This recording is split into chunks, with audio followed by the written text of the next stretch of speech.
Top 10 waiver wire ads for week 7, and we have a ton to talk about here after a wild week of breakout performances from running backs stepping in for injured players, wide receiver threes going off, handcuffs creeping in, and sniping work from lead backs. Also, make sure that you stick around for the end. I am giving you some bonus waiver wire ads for deep leagues, so buckle in and let's sort through the madness here. So Sunday morning, we got two very critical notifications. The first was that Michael Carter would not be the starter and that the Cardinals plan to start Bam Knight. The second was that Hassan Haskins would be the lead back for the Chargers. One of these things was a lie. Personally, I expected this to be a committee, but it was definitely Kimani Vidal's backfield. Vidal played 43 of 64 snaps while Haskins played just 20. Haskins had just 6 carries for 14 yards, while Vidal had 18 carries for 124 yards and more receiving work. He was by far the more effective back. He was the lead back. The Chargers are a good offense, and despite their offensive line issues and injuries, the lead back does tend to put up numbers as long as he is the lead back. Again, we were literally told that Haskins would get the start. The Chargers' first play was a run by Kimani Vidal, so this was not a hot hand situation that changed over the course of the game. This was them doing the exact opposite of reports. Perhaps some gamesmanship, I don't know, but a very frustrating situation for fantasy managers that started Haskins. Now, I will say, be very careful here, because we literally just saw Michael Carter have a strong game in week 5 as the lead back, just to have another back start in week 6. The Chargers are reportedly in the market for a running back, and the rumor stated they are looking for either a lead back or a depth piece. You do want to make a claim on Kimani Vidal, but you don't want to assume that he's going to be the lead back for the next month plus, as Hampton's injury is reportedly going to be longer than the 4-week IR minimum. Bid reasonably here. Again, we got a very random notification that Bam Knight would get the start over Michael Carter. I tried to wrap my head around it because it wasn't as if Carter was bad last week, and it wasn't like Knight showed us anything particularly special last week or this week, but at least Arizona didn't lie to us and they told us what they were going to do, unlike the Chargers. But the difference here is that while Knight did operate as the lead back, it was definitely a committee here. Out of a whopping 73 snaps, by the way, Knight played 37, Michael Carter played 32. Amari DiMercato has left the building. It is tough to trust Arizona to give significant volume to either back, and if they do, it seems rather impossible to know who it will actually be. However, again, Trey Benson remains on IR, and there are running back injuries all over the place, so Bam Knight can theoretically get you by here. I will say this, if you're adding Knight because you need to start him this week, that is fine. But just be aware that week 6 is our 6-team bye week and Arizona is on a bye that week. So evaluate whether or not he is the right fit for your fantasy needs. We talked about this like in multiple videos this week, and what happened? Our boy went off. Kendrick Bourne, 5 receptions, 9 targets, 142 yards. There was a lot of skepticism this week around whether or not Kendrick Bourne would be a start-worthy option this week with Jauan Jennings returning, and my answer was yes, absolutely. And look what we got. Bourne played the most snaps, he ran the most routes, he got the most targets. The reality is here for the 49ers that they have got a struggling offensive line. Just look at Christian McCaffrey's numbers. He got his first rushing touchdown of the season on Sunday, and he hasn't exceeded 69 rushing yards in a game. He is thriving off receiving work. The 49ers are passing the ball at a very aggressive rate. Heading into the week, the 49ers led the league in pass attempts. That is very much so the opposite of the norm for them. They're typically operating as a more efficient offense in terms of their pass game, but with the offensive line struggles and the defensive injuries continuing to pile up, the 49ers are in an unfortunate position where they have to push an aggressive pace in terms of pass volume. They are a very high volume pass attack, and it's going to be that way through the remainder of the season. Again, they lost Nick Bosa. They just lost Fred Warner this week. It is bad over there. So yes, Kendrick Bourne is an option this week, even with Jauan Jennings. And Ricky Pearsall didn't practice at all last week. Neither did Brock Purdy. This might be a multiple week injury issue here for Pearsall. So we ride with Bourne until we know for sure that Pearsall is back. And Jauan Jennings, he is playing through multiple injuries. We got a good sample size here to say that he really is not effective when he is playing through those injuries. He either has to sit or he has to heal. Or if he continues to play through these injuries, we could see a scenario where Pearsall, Jennings, and Bourne are all active, and Bourne is the second look over Jennings. That's a reality here if he keeps playing through those injuries. So keep that in mind. Also, justice for Kendrick Bourne, because quite frankly, New England did him wrong, and I love to see him thriving here. Harold Fannin Jr. was in my waiver wire stash video. The reason was that logically, we should see a continued reliance on the tight ends that makes Harold Fannin Jr., even as the tight end 2 in the offense, a viable fantasy option on a weekly basis. I hate to be right here because I would really like to see some volume shifted to Jerry Jeudy that is more effective, but unfortunately, I was right. Harold Fannin Jr. had 7 receptions on 10 targets for 81 yards, and to be quite frank, it was a little bit sloppy, and honestly, it could have been better. Fannin Jr., from what I could see in the game, had multiple drops and targets that he should have caught. Dillon Gabriel wasn't perfect, but he is very strong when it comes to targeting tight ends. This connection will continue to grow as the season goes on, because the Browns have been one of, if not the most consistent teams in terms of high target shares to the tight end position for years under Kevin Stefanski. They had the second highest target share to tight ends of any team heading into week 6. Now it is even more of a pressing issue because David Njoku suffered a thigh injury during the game. He was in and out but ultimately exited. Now we have 2 weeks in a row where Fannin has double-digit fantasy points with 2 weeks in a row in a start with Dillon Gabriel. That is not a coincidence. That is a design of the offense to put Dillon Gabriel in the best position that they can because he doesn't exactly have Jaxson Dart's arm. Fannin will continue to be a safety blanket for Gabriel. Once again, I am asking you to add Jalen Coker. At this point, I have zero faith in Xavier Legette, and I doubt that the Panthers coaching staff does either. Legette had one of the wildest mistakes of the week for zero reason. He tried to lateral the ball and almost resulted in a turnover. He got lucky that it wasn't a disaster. It was a boneheaded play. He's just not reliable, and he continues to underwhelm. Again, Tedero McMillan is the wide receiver 1 of this offense, and he finally got those touchdowns, yay. But there has to be a stable wide receiver 2 in this offense. Coker has real potential here. Again, we saw his upside last season. The team traded Adam Thielen because they felt comfortable handing the reins over, specifically in the slot, to Jalen Coker. The upcoming matchups, they're tough defensively. Matchups where coverage could perhaps lock Tet McMillan down. Matchups where the wide receiver 2 can win with volume. Coker practiced in full all last week. Logically, we should see him activated this week since they have been very cautious with him.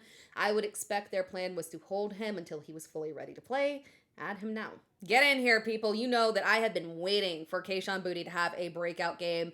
And I have often listed Kayshon Boutte in my stash videos because I really do believe that he can ascend in this offense. For the first several weeks through the season, there was no true wide receiver 1, and Drake May was spreading the ball around a ton. Over the past 2 weeks, Stefon Diggs definitely stepped up to be the clear most productive wide receiver in the offense, but Diggs still isn't playing a significant amount of snaps. Diggs has hovered around 50 to 60% of snaps in the majority of games this season. Kayshon Boutte has consistently outsnapped him, but the targets have never been there. So to finally see them come through after 3 straight weeks of just 3 targets was truly awesome. Boutte is a constant and can grow in this offense as Drake May becomes what ultimately could really be one of the top quarterbacks in this league. There is room for both Kayshon Boutte and Stefon Diggs. Demario Douglas did have a strong day, but he continues to lag behind significantly in snaps and opportunities. I had Kenneth Gainwell in last week's waiver wire video. Kenneth Gainwell offered some standalone value, right, this season, but it has been difficult to trust. But my theory for this week was that his standalone value would be a bit more sticky because he would get an uptick in receiving volume because Calvin Austin suffered a shoulder injury. Austin was in fact out, and the result was good receiving volume for Kenneth Gainwell.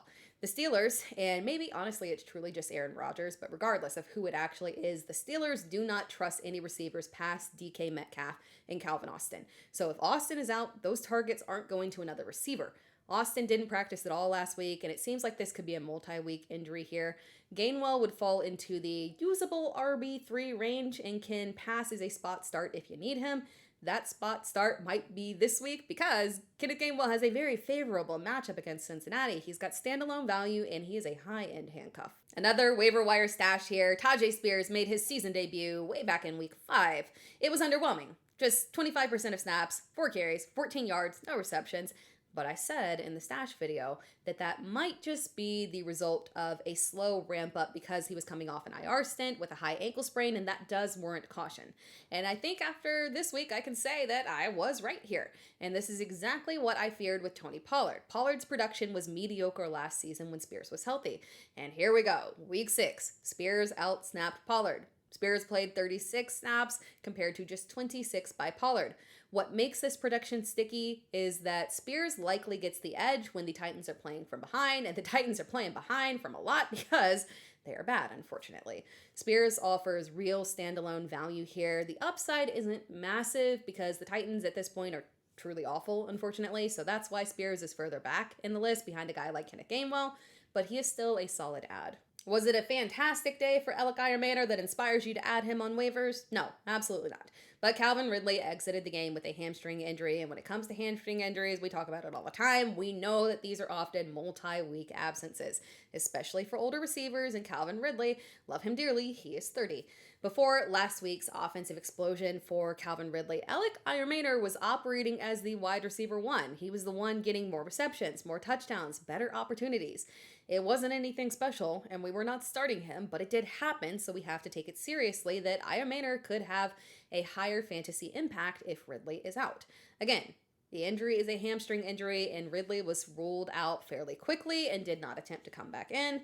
If it is a multi-week injury, Ayomanor is worth an add purely based on volume opportunity. I don't always include quarterbacks on this list because they're not typically a big priority for me as waiver wire adds in 1 QB leagues compared to other positions, but this is the second time that I have featured Jaxson Dart on my waiver wire list, and it is with good reason.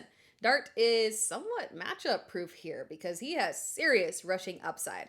Last time we talked about Dart, I said that he is essentially the rookie version of Drake May for 2025. Bad team, subpar offensive line, no wide receiver one, but always in play because he's going to run.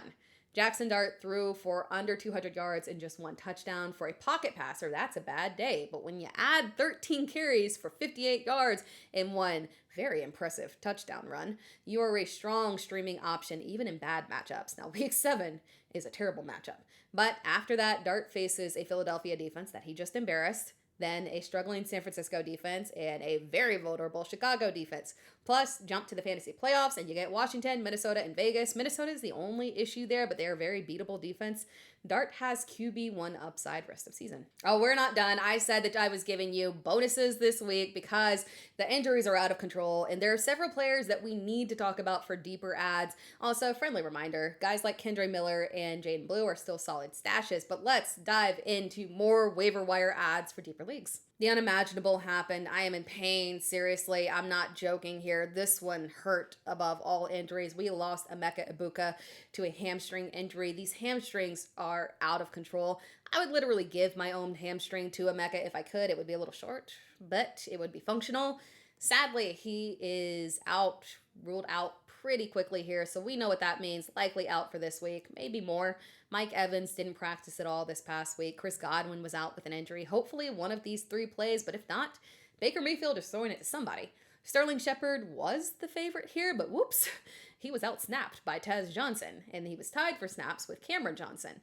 Because this receiving core is legitimately a mystery, it's tough to pinpoint what is the best add here. Kameron Johnson had the most targets with 4. Sterling Shepard had 3. Tez Johnson, who had the most routes and the most snaps, had 2.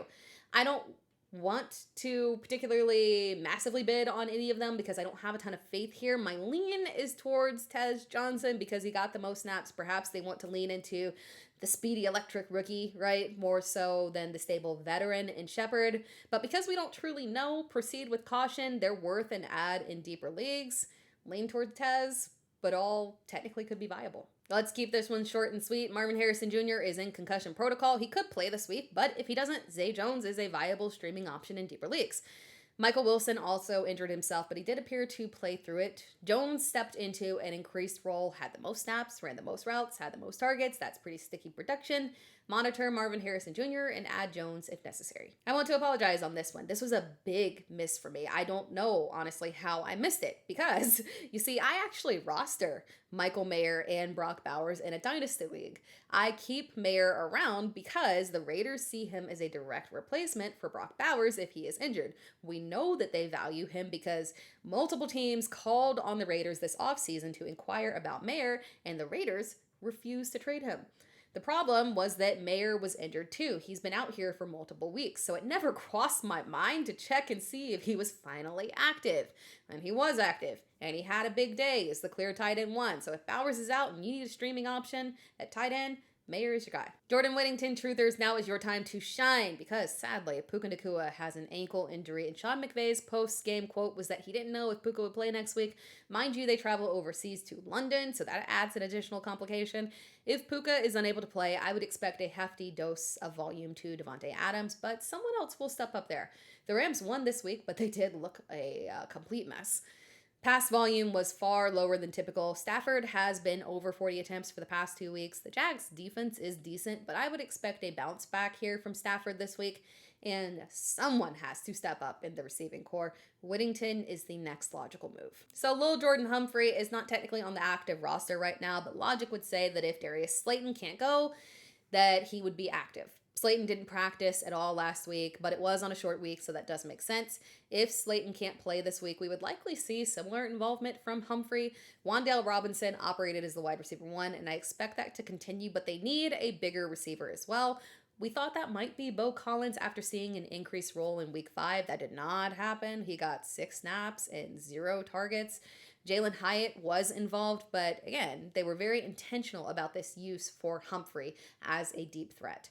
Do not prioritize this as a claim, but if you were in a deeper league, Humphrey could be a viable asset for you. Thank you so much for tuning in. If you enjoyed this video, be sure to like the video and subscribe to the channel.